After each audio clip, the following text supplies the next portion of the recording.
All right. Hello, everyone, and welcome to our first webinar in the Mosaic Toolkit series. This series is designed to help professionals and experts build their career toolkits.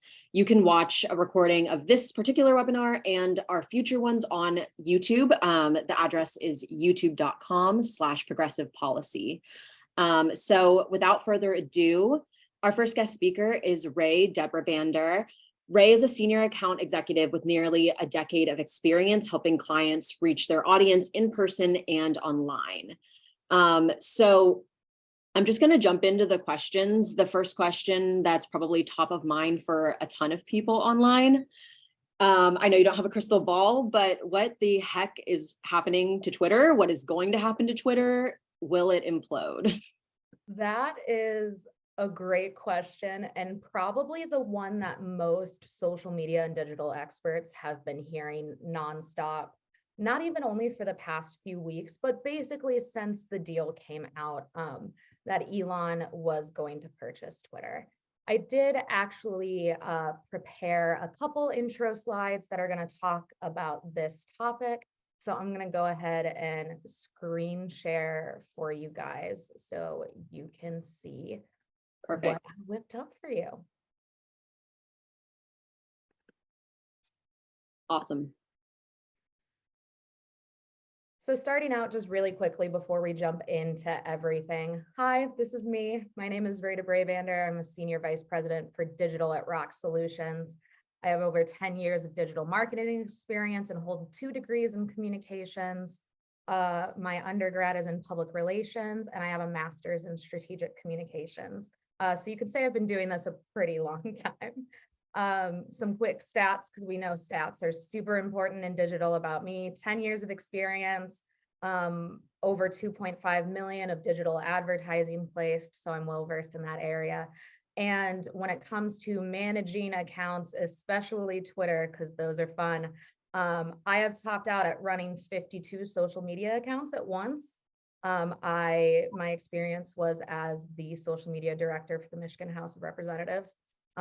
So government background, but yes, lots of running Twitter. So now the main question, because I knew this was going to come up right out the gate.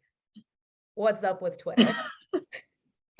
I like to imagine this is what Elon's saying. We all know it's probably not that.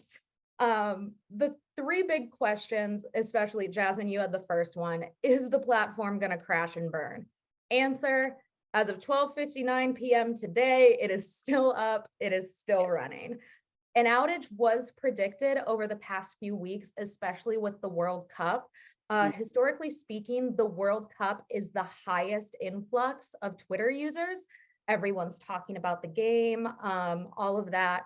And so far, it seems to have been holding up rather steadily.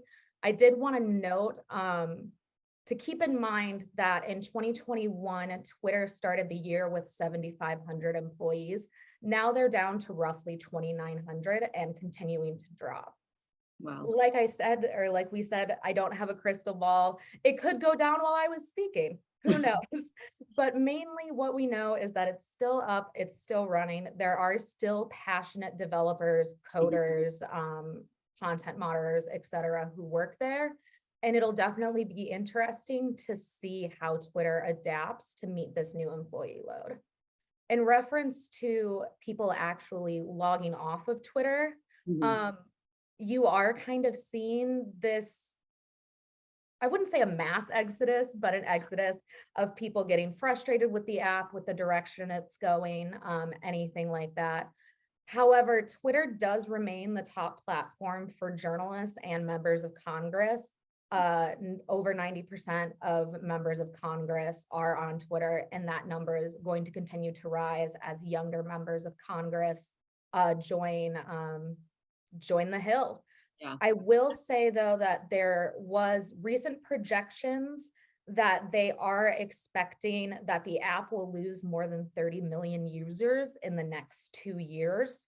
That is a rather large amount. And it's also important to note that ad revenue, which currently makes up a majority of Twitter's budget, is not expected to increase or decrease over this time period either. obviously running a successful business, you want to see that number go up so that they can continue to, you know, put out new platforms, put out new things, and also pay their employees and retain employees.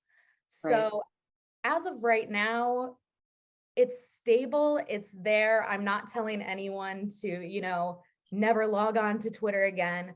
There are still definitely a bunch of great aspects to the platform, but I think it's important for users to be cognizant of kind of the risks that are now involved with using Twitter. Yeah. Main one that I have been suggesting to everyone is to download your Twitter archive. That way you have everything. It's also really, really important if you manage Twitter accounts for businesses, corporations, or public officials. A lot of that information is capable of being FOIA'd, even in the future after you were to delete account or a Twitter would go away. So for legal reasons, it's also really good to have that backup. And I don't know, I think I've had some great tweets over the years. I would like to maybe make a scrapbook one day and reminisce on them with my kids and talk about MySpace and then throw Twitter in the loop of things that existed before they were around. Yeah. So go into Twitter, and the way you do that really quickly, I should have made a slide on this part, is if you go to your Twitter account and you click on settings and privacy in the bottom, you're going to go to your account. It should be the first one on the list.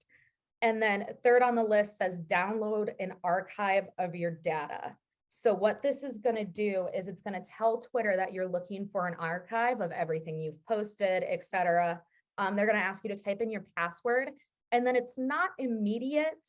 They'll have a little pop-up that'll say, we're working on your archive. For me, so on my personal Twitter account, I have been on Twitter since 2009, and I am well over, I am at 15,000 tweets. So that was a lot of data for Twitter to kind of download and save. So it took about 2 to 3 days, but then I got an email in my inbox that said your Twitter archive is ready for download, and you download it, and I saved it on my computer. That's a great way to just make sure you have that information just in case something does happen. But like I said, I'm not encouraging anyone to think that the app is going to fall, crash, and burn. I'm still running advertising on it. It is possible, it can be done. And much like any other, you know, social media platform or technology product in general, there are going to be highs and there are going to be lows. We're witnessing a low right now. I'd like to believe there's going to be a high. You never know what could happen. We didn't think he was going to buy it in the first place. So that was a really helpful tutorial. Like, even without the screenshots, I literally just did it on my phone, requested the archive, because I'm ashamed to say I hadn't done it yet, despite our comms team fully asking us all to do that, because it is something that is helpful for legal reasons, of course, but also just to have your data saved for posterity and for future use. So thank you for that tutorial. yeah, of course. And it's good, especially with the conversation surrounding personal data. It's Yeah. good to know that you are the one in charge of it. You're the one who has it, and no one else is getting a hold of it. Right. Another big question I've been getting on Twitter is, what is the deal with the blue check mark? What is the blue check mark? Who's getting a blue check mark? If I have one, is it going to go away? So as of right now, current verified users will retain their blue check mark upon the launch of Twitter Blue. Twitter Blue is launching on Monday, and my next slide is going to dive a little into just what that means really quickly. The only caveat that is important to note is if you are already a blue check mark holder, that means you got it through Twitter's application process. You applied when the applications were open, or you did some back alley deals where you know a guy who knows a guy who knows a guy who got you a check mark. Right. But you will lose that check mark if you attempt to change your name or your username. That is how they're trying to cut down on fake accounts, parody accounts, etc. So if you achieved your blue check mark before Twitter Blue has launched, you will keep it, just don't change your profile name, don't change your username. Now, another big question is, what is Twitter Blue? Twitter Blue has kind of changed the whole game in reference to how Twitter is changing things. Basically, the main feature that they're touting for Twitter Blue is that you will be able to essentially purchase a check mark. By subscribing to Twitter Blue, which is $8 for standard users and $11 if you're on an Apple device. Right. That's really important to note. The reason for that price difference is Twitter is currently, I don't want to say at war, but definitely having a little bit of beef with Apple over the 30% surcharge price that they have for apps and advertising within their store. So that is how they're trying to make up that difference. So if you were to, download Twitter Blue on a Google Pixel, you'll pay $8. If you do it through the Apple App Store, you'll pay $11. The main thing, like I said, is the verification check marks. The other cool thing that they recently announced is if you have Twitter Blue, you will be able to edit tweets. This is a feature that a lot of people have been asking for a really long time. I know myself as like a social media manager, I have had to delete my fair share of tweets because a link didn't post right, or typos. As much as PR professionals, we want to make sure that we're grammar and spelling checking everything. Stuff slips through. They have already rolled out, which I have noticed in some client accounts that I manage, about a 15-second wait limit on tweets so that you have the chance to unsend it. So a little screen kind of pops up and it slowly loads and it goes, do you want to cancel this tweet or do you want to undo this tweet? Another big change that was announced just this week was that Elon wants to extend the character use from 280 to 4,000 characters. That's so many. Jasmine, you have the same look on your face that I did. So my professional and also personal thoughts on this is that Twitter was founded with the original idea of being what is known as a micro blogging site. It was designed for the purpose of people to share quick, short updates on their life, businesses, etc. The extension by former CEO Jack from the 140 to 280 was a big deal, and it actually did help a lot in terms of clarity, being able to add links, that kind of stuff. Right. 4,000 characters kind of takes us into the realm of very long Facebook posts, LinkedIn, that kind of content, which doesn't seem to usually fare well with the demographics that are on Twitter. And I'll get a little into later which demographics are where and why they respond the way that they do. But a big one is people log on to Twitter for short. If you're giving them the news, they want one sentence and they want a link. If you're sharing an announcement on your company, they want one sentence and then, link to a press release. They don't want to go on Twitter and read your actual press release. No, exactly. Like the thing that makes Twitter so unique is that you have to be pithy, you have to be concise, and 4,000 characters is basically like a Substack. It's not concise. And he stated that his goal was he wanted to, which I did think this was very funny as someone who loves pop culture, he wanted to eliminate like notes apologies screenshots. It's a very common thing where like celebrities or public figures, when they get in trouble, they'll write an apology in their iPhone notes app and then just post a screenshot of that. And it's become very like cliched and very like, oh my gosh, they did not just apologize in the notes app. So he specifically referenced like notes app apologies as to why he wants to exchange the length. I don't think that's the answer to that problem. 4,000 characters is definitely going to be interesting. 4,000 characters is currently not like existing. It's not on the docket to be launched on Monday along with Twitter Blue. He did say it is in the works.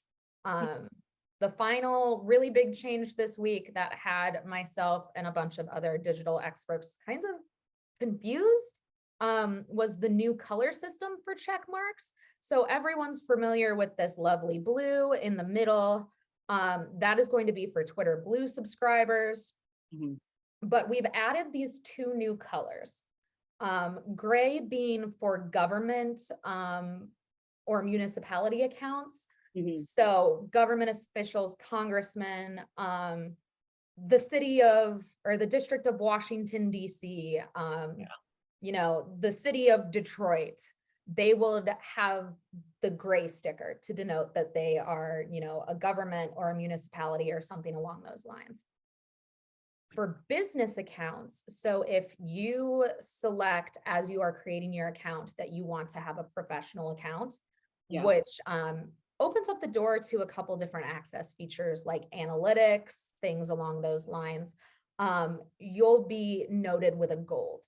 So Mm. what's important to recognize about that is, as of right now, they haven't stated what their verification process is going to be to note a business account versus a regular Twitter Blue.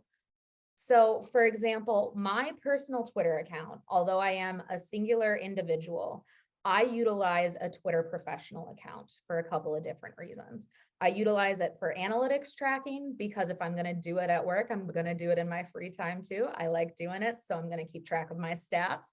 And there are access to a couple different features, including advertising. You had to choose a profession when you log on. And later in the slideshow, I'll kind of explain or show you how that looks when it comes to setting up your own Twitter profile. But I didn't have to prove anything. Yeah. I could have marked that I was, you know, a chef or a bunch of different other options they had there. And then that was it. So it's bringing a lot of questions into people's minds of what is the verification process going to be for something like this? How do you prove that you're a business account if that's supposed to set you apart? And I think the main problem, mainly for all PR professionals, is getting a blue check mark was impossible before all of this. It was impossible. I had 4 different direct connects at Twitter and I still couldn't get it done. So what we were asking for was a simplified application process to make sure ourselves and our clients are capable of getting verified. Right. Instead, they went, here's a bunch of colors from the rainbow, figure out what they mean, figure out how they apply to your clients, and also pay per client.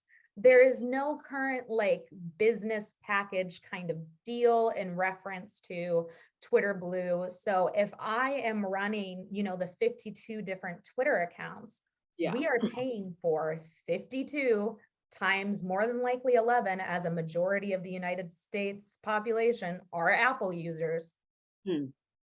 It's not for business people and, you know, those who run multiple Twitter accounts. It's, in my expert opinion, going to muddy the waters a little more and be a little more complicated. Yeah, upon a first glance, like I think that the color coding does make sense. Like I like it. I like that you could see, oh yeah, this person's a representative. Yeah, Or if I'm scrolling through my feed, it's just like blue, silver, gold. exactly. Okay. But yeah, the distinction, like what if you're an organization? You're not a business. What if you're like a volunteer group or like the Mosaic group? You know, we're a nonprofit. So how do we filter in there? Like that's going to be really tricky to figure It's out. going to be especially tricky in reference to like legality for elections and government officials. What is a, like PACs have Twitter. What is a PAC going to register as? How is a PAC going to note in their finances what they spent money on for Twitter Blue and then how they're presenting themselves to the public? Yeah, that's super interesting. There are very strict rules on that. Yeah. So that kind of breaks down basically what's happening on Twitter. And then I included, I love a good quote, just social media is not a media. The key is to listen, engage, and build relationships. That's the purpose of why we're using these accounts. And that is something that people are getting a little nervous about in the conversation of Twitter, is we don't want to be eliminating the ease and ability to build relationships. Right. Because that was the whole point, is you can have these short, brief conversations with people all around the world that you may not have been able to connect with before. So it's kind of making sure we keep that connection intact.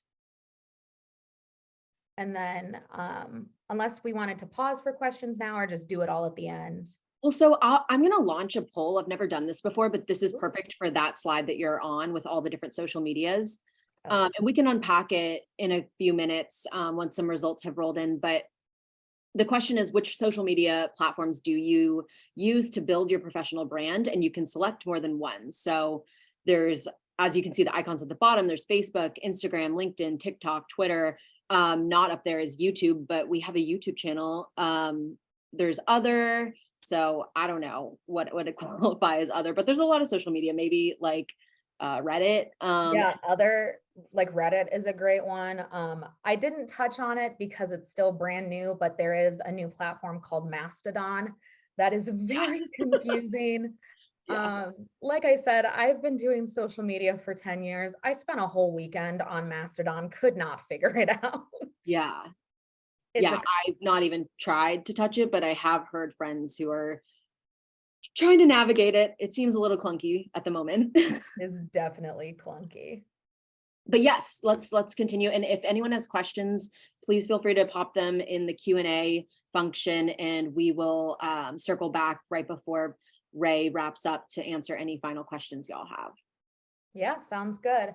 So as I saw a lot of you kind of selecting your poll answers, I saw a lot of people choosing LinkedIn as their preferred platform, which doesn't shock me. I think it kind of comes to the idea in people's minds that if you're going to do business or talk about business, you're going to do it on LinkedIn, which, just quick side note, is an incredible job at branding for LinkedIn, for them to be able to solidify that connection in users' brains that, oh, you want to talk about business? Don't even bother doing it on Twitter. This is where you're going to go. So I kind of made this quick little flow chart to help, users and whoever's watching kind of decide where your content should live. Keep in mind that this is all kind of based on statistics and data, and that the important thing to note about social media is that it is ever changing. What consumers enjoy is ever changing, but this is kind of where we're at right now. So simply branching it off into two goals. Are you trying to engage with the media and build relationships with journalists?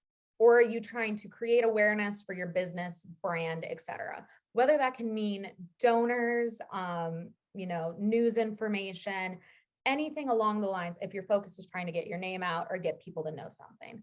So if you're trying to simply engage with the media, still go to Twitter. Number one, Twitter off the bat. 69% of journalists use Twitter the most. They actually, when I was working for some both state and federal representatives, when I was manning their accounts, we would get DMs from journalists, from high accounts, like we're talking CNN and not just local news, saying, hey, the representative, had a bill about this. Are they available to talk? Journalists are also very receptive to pitches through Twitter. Most journalists will tell you they don't have time to sort through all the pitches in their email anymore. Email is insane. Twitter's the way to go. Right. Now, if we're going to, create brand awareness and try to build up, a company or even a personal account for yourself, because you as a person are a brand. I am a brand, like Jasmine, you're a brand. It's a very marketing and kind of black and white way to look at it, but it's actually not. It's just keeping in mind that you are selling yourself when you're online as well. So who is your audience? Who are you trying to market to, sell to, etc.? The best way I like to do it is break it down by age demographics. So if I am trying to sell a product that is, this lip gloss for, younger girls. So that age group is going to probably fit in the 18 to 24 or the younger side of the 25. This is a great place to head to TikTok. This is a great opportunity to utilize that app, share your brand. That's where that age group lives. Mhm. Now, if I'm trying to sell vacations or timeshares, I'm not going to want to do that on TikTok because that age group does not have a lot of times the funds for vacations or timeshares. That's not something they're interested in. But the age group that goes on, vacations, 25 to 44, a great area to market to them is on Instagram, Twitter, LinkedIn. That's an age group that kind of grew up with multiple platforms. They had MySpace, then they had Facebook when it first came out. They've had Instagram. There's a lot of space there to kind of dabble, keeping in mind that the tone of voice you use on accounts is also going to be different. Right. So if I'm trying to sell a product on Twitter, I'm going to keep it brief. I'm going to keep it casual. I'm going to go, hey, have you really been wanting to go on a vacation to Florida? Check out more here. If I'm on LinkedIn, I'm going to break down the travel packages that I'm selling. And I'm going to tell you, this is the cost for a family of 4, this is the cost for this, etc. If we're using the lip gloss example, if I'm trying to market, a lipstick to professional women, like it's a lip stain that doesn't get on your teeth when you're in meetings, stays on all day, don't have to reapply. Right. I can do that on LinkedIn. I can talk about the product. I can talk about, things along those lines. And then finally, the sweet outlier of Facebook. Facebook is indeed getting phased out. As someone who used to really love Facebook, I see it happening. You're going to find a lot of the older group, kind of 45 plus in reference to the age demographics, who are still currently using Facebook. You are seeing their numbers drop.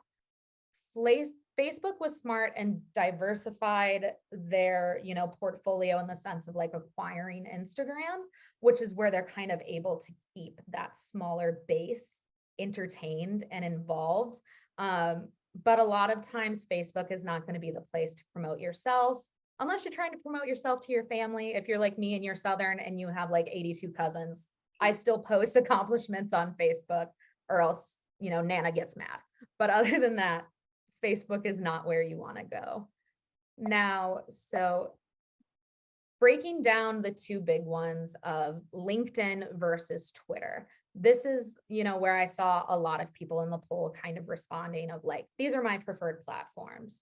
The main 4 things we want to keep in mind whenever on any platform, on YouTube, on TikTok, etc., is what does our profile look like? What is our content? How are we engaging with people? And are we following a schedule?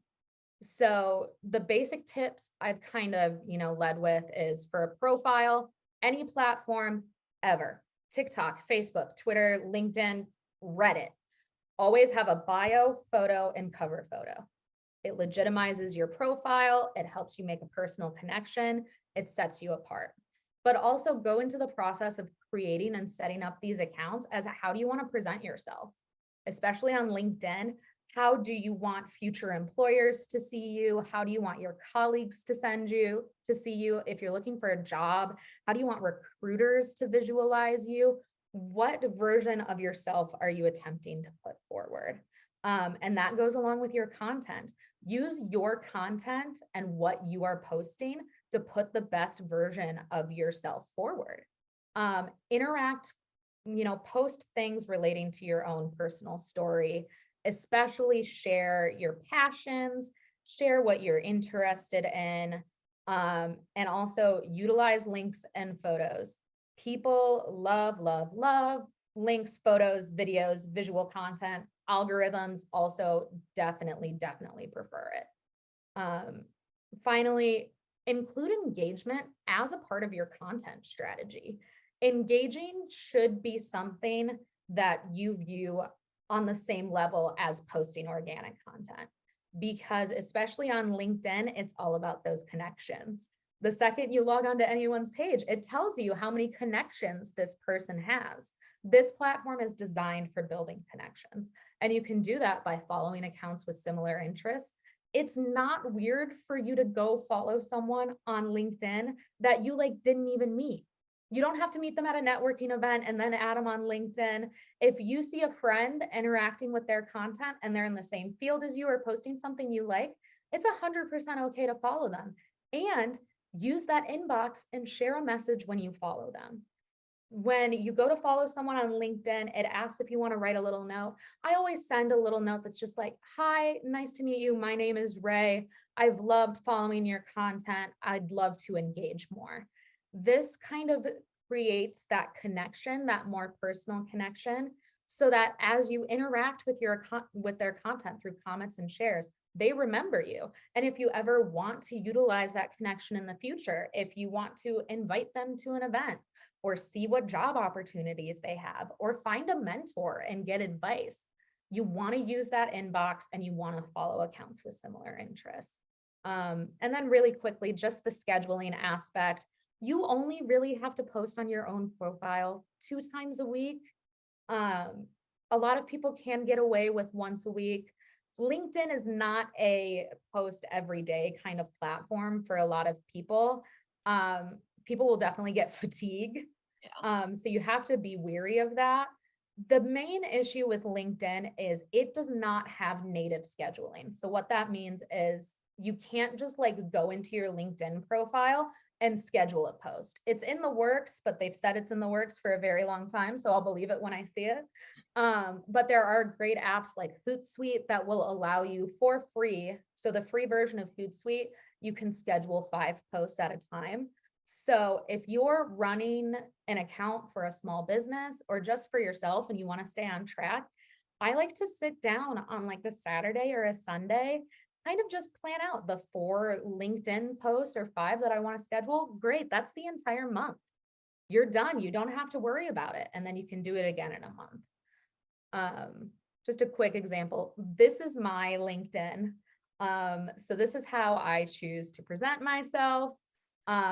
I utilize the same photo on Facebook and Twitter of me in front of the Capitol because I work for a bipartisan public affairs firm and also have an experience in government. My cover photo is actually a photo of the Michigan State Capitol that I took myself when I was working there. And then just like a very engaging bio of I'm an expert, but I also do this. These are my interests. This is what I like to do.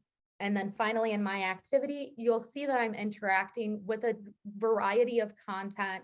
I'm sharing posts from people I don't know in reference to creating a digital strategy. I'm also sharing achievements of, a website I helped build and, the achievements of my colleagues at ROKK. So that's kind of the way you want to build it. And I know we're getting close on time, so I promise I'll go quick. For Twitter, it's a lot of the same thing. What do you want your brand to be? How do you want to present yourself as? Twitter is different in the sense of if you are private versus public, it's going to change the way you present yourself. Private accounts are popular on Twitter. However, private accounts are more for interacting with friends. If you're trying to make connections at all, you want that profile to be public. And if your profile is public, you want to keep in mind, because we've had public figures get in trouble for this. Your likes are public. If we want, we can wrap up and see if there's any last minute questions for Rae, and then we can jump into Sophia's portion. I just want to be conscious of everyone's time, but we have a couple more minutes for questions for Rae. And Rae, if there's any last minute things you wanted to say about Twitter specifically, like I know engagement is a tough one for people, for me especially. So I'll hand the floor over to you. Yes, so sorry about that, guys. It wasn't my internet. I have a MacBook Pro from like 8 years ago that just randomly decided to crash, which has been working fine for the past 3 years. So of course that's gonna happen. I only had like 1 or 2 slides left anyway. The main point being Twitter. Utilize that kind of network, utilize that base the same way you would with LinkedIn, but be conscious of the way you build a brand, be conscious of the fact that your likes are public. That's very important. And utilize retweets and quote tweets to make sure that you are engaging with people. And finally, in reference to kind of the scheduling aspects that I touched on with LinkedIn, Twitter does have native scheduling. So you can schedule posts through your phone app or through the desktop app. And super, super easy. You can schedule posts as far out as you want. It'll even try to tell you the optimal times to post. So if you're trying to create a social calendar for yourself or a business, that's the way to go. The only thing I'm bummed about with my computer crashing and not having my slides is I was slipping Taylor Swift references into that entire presentation. And I had a quiz at the end that asked how many people caught the Taylor Swift references and how many you caught. So if anyone just wants to like throw in the chat real quick, if like how many they counted, I'll give it like literally 2 seconds so we can move on. There were 6 Taylor Swift references. And the reason I did that is I wanted to prove a point that the way you speak on social media and the little details, they still matter. You are still catching people's attention with your words. That's the point. That's what you're trying to accomplish. So make sure you are paying attention to every finite detail when it comes to posting, when it comes to how you're presenting yourself, because you don't want to present your brand in a way that you weren't attempting to do so. So although I would love to present myself as a Swiftie all day, every day, I was one of the few that survived the Ticketmaster Hunger Games. That is not the goal of this presentation. That's not the goal of the webinar, but there were still 6 references in there that could give people the wrong idea if they were paying close enough attention. So be very conscious of the way you're speaking, the words you're speaking. Make sure that if you are posting in a different language or using a vernacular outside of your comfort zone, that you're doing thorough research on it, because even though it's 280 characters or soon to be 4,000, people are reading, people are paying attention, and you want to make sure that they're paying attention to the right message and conveying exactly what you want to do. And also Taylor Swift quotes are just great. So why not slip them in a little? Yes, I am very sad to have been a victim of the Ticketmaster fiasco. But thank you so much for joining us and sharing your expertise, your insights. Like, I learned a lot, and it's going to be interesting to watch this back in the future and see what's changed with Twitter. Are we still there? You know, where are we in months, years to come? Exactly. And I will definitely post both of our speakers' their Twitter links in the chat towards the end of this webinar. So thank you so much, Rae. Yeah. All right. So our next guest speaker is Sophia Cai. She is a national political reporter at Axios. And I think we're going to start with another poll. So I'll go ahead and deploy that now.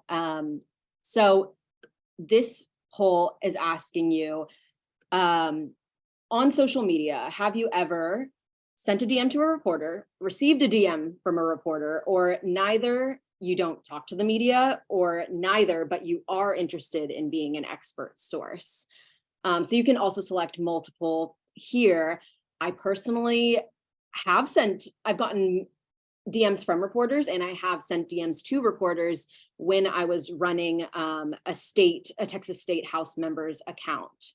Twitter was definitely not our strong suit, but it was a place that reporters were.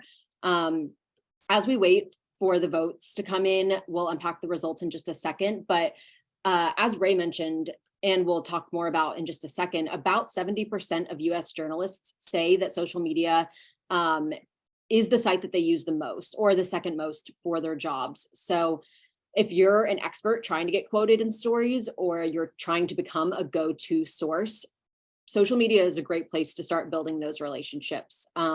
So my first question for Sophia: how do you use social media to find new expert voices and quality sources in your reporting? Yes, I think the answer, first of all, I don't blame you if you click, I do not talk to the media. I will not hold that against you. If you do, just make sure, you know what they're writing about, et cetera, et cetera. But yeah, I mean, I'm actually not for for this crowd that covers Capitol Hill and Biden, I'm not, that active, publicly on Twitter, in the sense that I'm not like tweeting out every twist and turn. I sort of use it to like indicate, what I'm paying attention to. If I just did WNYC, I retweeted their episode, just like as like it is one way. In some cases, it is one of the only ways that like I show my colleagues, like I show my work. Yeah. Like in elementary school, you've got like a blank sheet, and when you're doing math, like you sort of show people how you get to, your main, points for a story. Like sometimes if I'm at some live event, and it's a good visual, I'll tweet it out. I mean, visuals don't do that well. Yeah. On Twitter, like a lot of the tweets that do well are, shorter, they fit neatly into a box.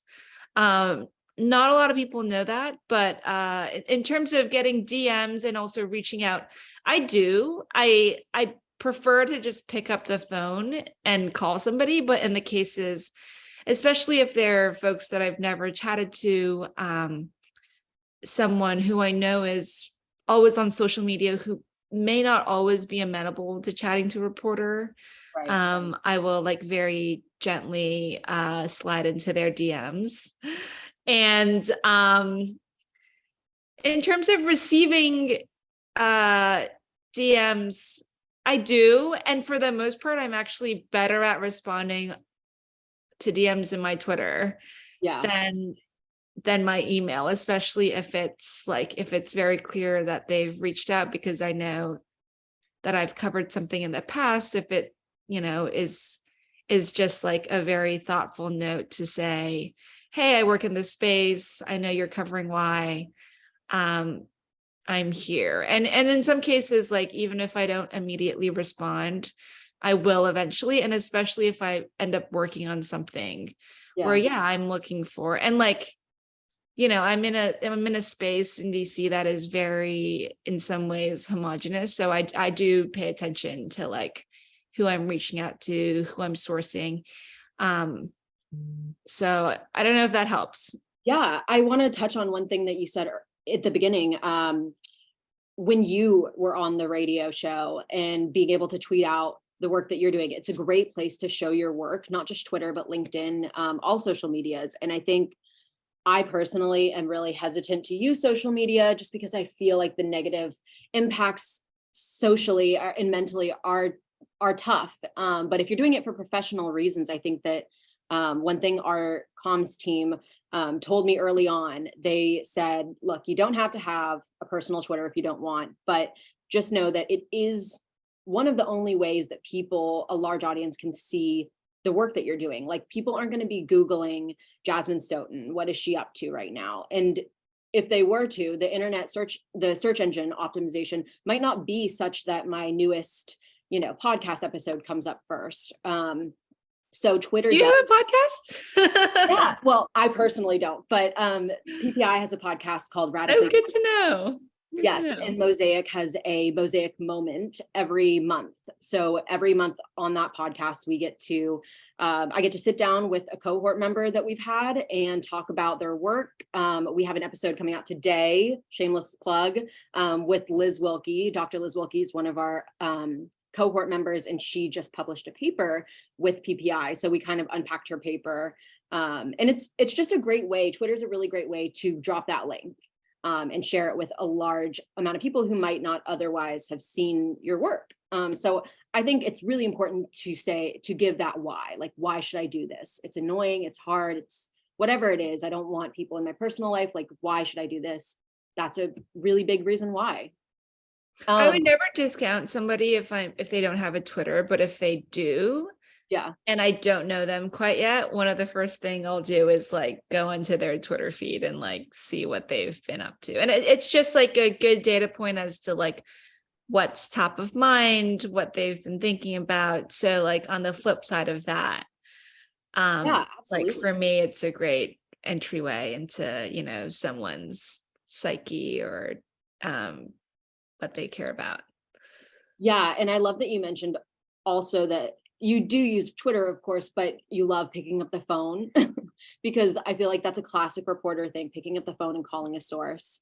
I noticed like on Twitter, sometimes I'll see reporters asking for anecdotes or asking like for experts to comment on something.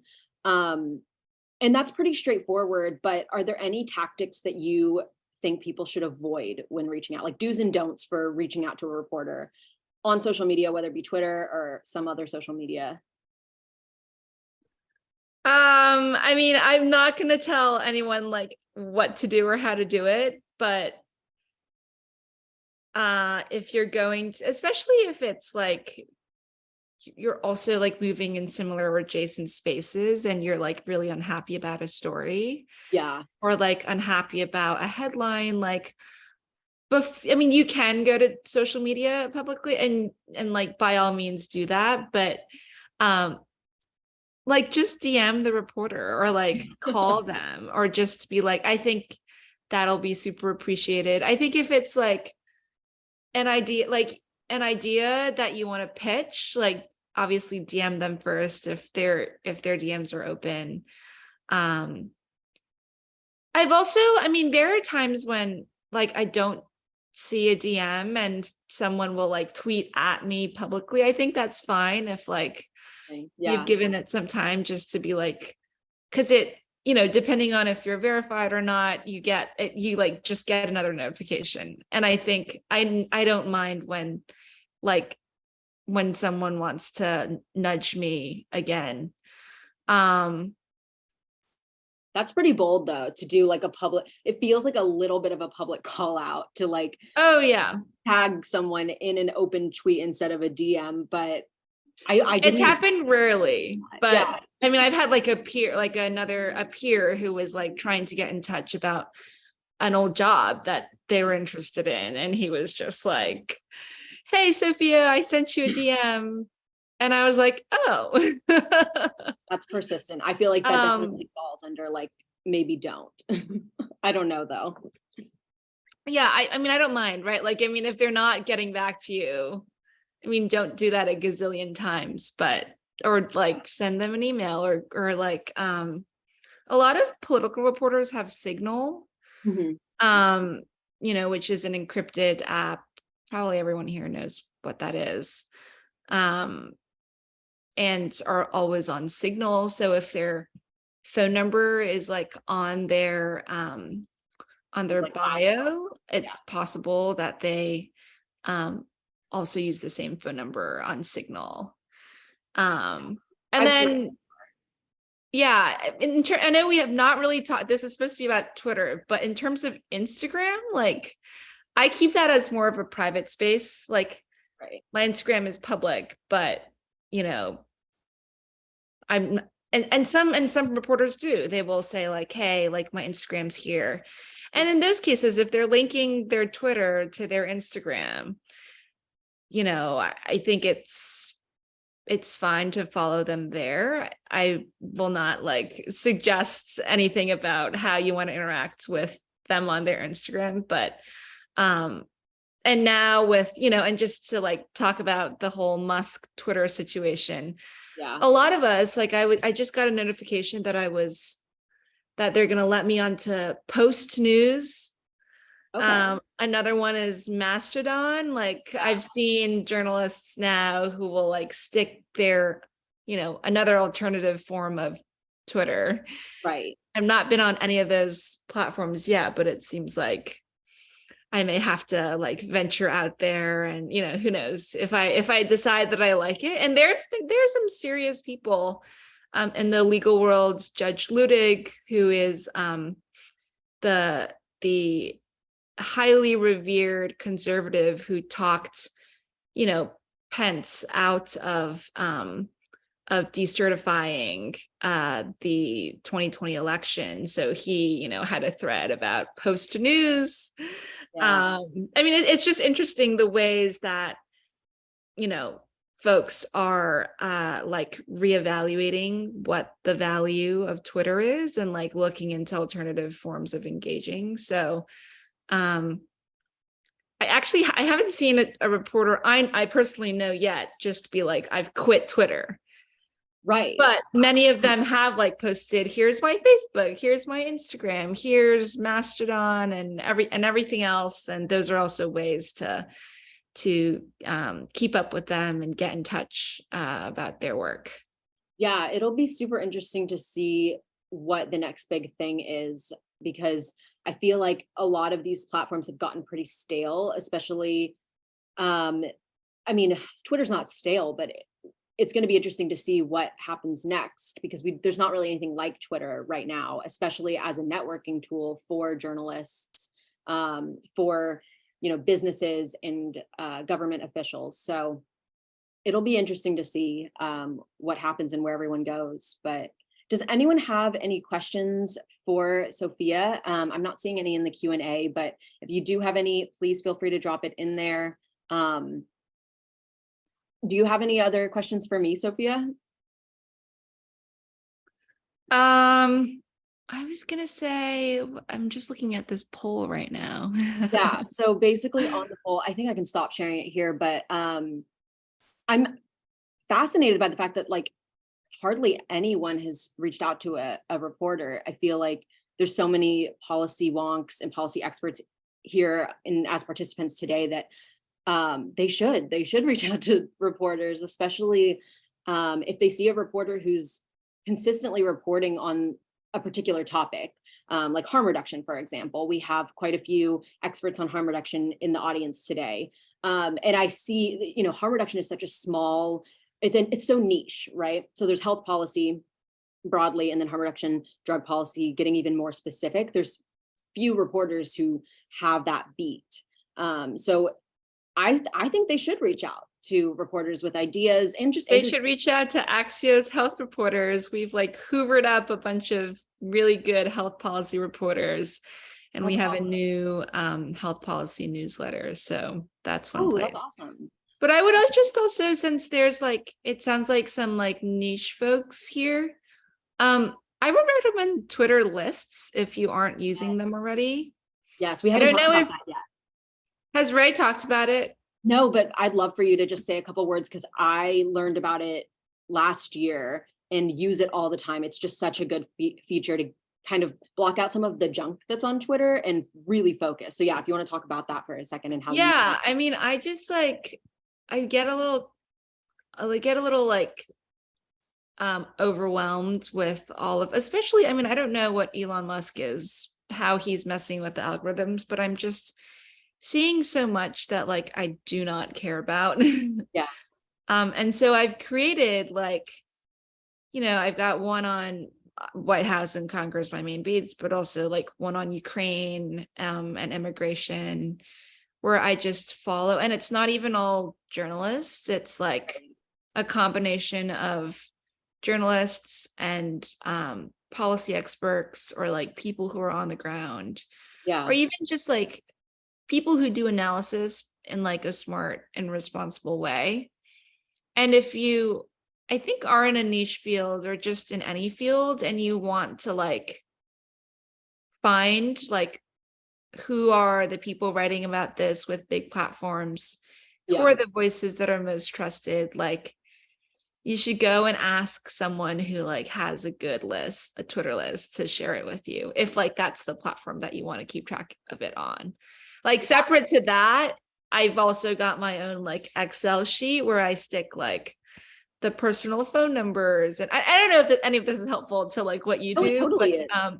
In terms of like just like this craft, it will have I can just open it up, like you can have different tabs at the bottom for the various topics that I'm covering, and then I'll have their name, and I'm talking about Excel again, to be clear, like this like shoe and leather journalism, their title, where they were before, and then I also just obviously their contact information, etc. But I also just like to keep track of like the personal, like, if they have, their favorite sports team, or if they've got kids, or if like we shared a drink on their birthday. I mean, it just helps me like keep up with the relationships, like not in like any kind of insincere way, but you know, and this is helpful if you're looking to build relationships with